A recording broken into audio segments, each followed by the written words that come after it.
There are two main ways to show the user the results of a VBA procedure: displaying the result in a message box or writing the result to a cell range. I'll cover message boxes in another movie, but I'll show you how to write values to a cell range now. First, just to give you an idea of what is going on in our worksheet here, I have a set of sales data from here, and then I also have a cross table where we have the number of sets that an individual orders, the number of bottles in each one of those sets, and this grid will display the total number of bottles in a set of varying sizes. Now let's take a look at the code that I'm using. If I just want to write a value to a cell, then I can use the range object's value property. So in this case, I have the string address is D6, and if I have the range D6, I can assign the value property the string commission. Now before I run that, let's flip back here, pressing Alt F11. You'll notice that I have an Excel table with a cell in C6. That means if I add a cell to D6, it will be included in the table. If you click here and type in data, Excel will include it in the table. So let me show you what that looks like when I do it using my code. Inside the code module, press F5 and Alt F11 to come back, and you can see that Excel added a commission column to the table. Flip back to the code.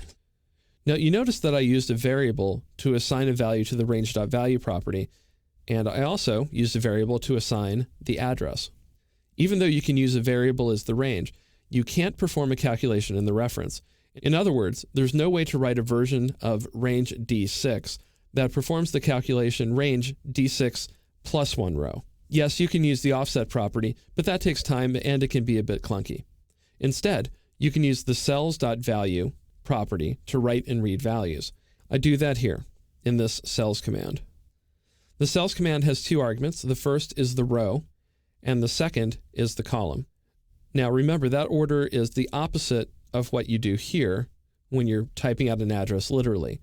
For example, D6. In that case, it's column first and then row. But for cells, it's row first and then columns.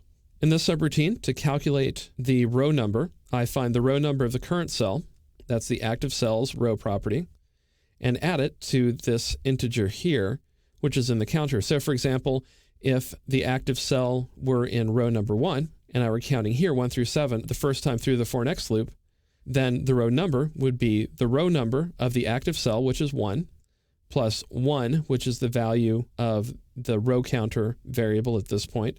So it would be row number 2. And the code would do the same thing for the column. It would find the column number of the active cell and add to that the value in the count variable here, the integer column counter.